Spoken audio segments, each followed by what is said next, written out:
Hey, how's it going? Nat here. Let's see what's making news. If you visit Japan, there's probably one very famous landmark on your sightseeing list. But now officials are cracking down on where you can see it because of over-tourism. Here's Sass. Yep, tourists travel far and wide to get a snap outside of this convenience store in Japan. Even me. But that's not necessarily because it's got the best snacks in town. It's also because it's got the best view in town.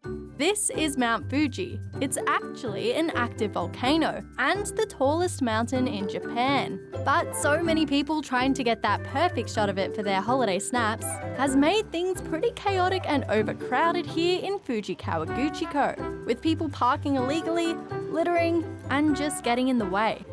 I guess there'd be a bit of frustration because, it's kind of just your hometown and you want to go get your teeth cleaned or do everyday things, and it's like there's so many people. So authorities have had to resort to a pretty extreme solution, a 2.5 metre high barricade to block the view. It doesn't look that high. I don't think it's going to do much. One solution, certainly, but not the best one. For me, it's a good movement. It's the latest measure to try to help over-tourism in the country, along with an announcement from the government that people will now have to book ahead and pay to climb Mt Fuji too. So I guess I was lucky to see it when I did. More than 100 Australians and other tourists have touched down in Brisbane after being evacuated from New Caledonia. There have been big riots in the French Pacific Territory for about a week now over new rules that'll change who is allowed to vote in elections there. Never seen anything like it. But now, the first lot of evacuation flights have landed, with more planned in the coming days. Now to a group of young female racers who have their sights set on becoming F1 champions. Michelle's got the details. Hey, I just met you. This isn't your average carpool karaoke. These girls are actually part of an all-female F1 academy called More Than Equal.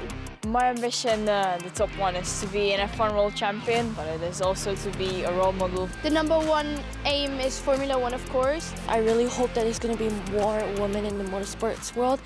Motorsport is one of the few sports where men and women can actually compete against each other, but that doesn't really happen too often. Globally, only about 1.5% of licensed motorsport drivers are women. In fact, the last woman to race in Formula 1 was Lella Lombardi in 1976. But that's something these drivers are hoping to change. Yeah, there you go. We learned how to drift, as usually when I attempted drifting, I would just slide and spin, but this time I learned how to control it.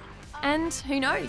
Maybe one of them will be the first female F1 world champion. I think it's really good that we do this program here to bring the girls far enough that they can compete at the level that the boys do. Because I think women can do it too. I'm there because I'm talented, I'm good enough to do this, and I do it because I love it. Red carpet, paparazzi, a newfound appreciation for social anonymity. Now it's time for some stories that'll make you feel like a celebrity. Thank you. Thank you.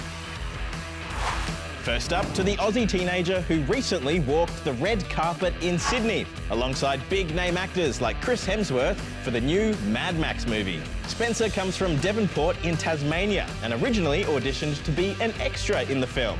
But the movie's director, George Miller, wanted to give him a speaking part. I got a line that I got to say, which is one word, but one word better than none. Now to the AI world, and actor Scarlett Johansson has gotten a bit upset at the creators of ChatGPT for announcing an AI voice that sounds a bit like her. We're ChatGPT. According to OpenAI, they didn't use Scarlett's voice, but instead used a voice actor who just happened to sound like her. Either way, Scarlett and her lawyers aren't happy, so they've decided to hit pause on releasing it for now. And finally, if you've ever wanted to fly like a celebrity with your dog, you're in luck. Bark Air is gearing up for its maiden flight from New York to Los Angeles, putting dogs in first class. Now look, prices aren't cheap, with that one-way flight costing about 9,000 Aussie dollars. But we're pretending to be celebrities, remember? We can afford it. Well, that's all we've got time for today. We'll see you tomorrow. Bye-bye. Can we make it the red carpet again? Can we put something cool back here, please? Anyone?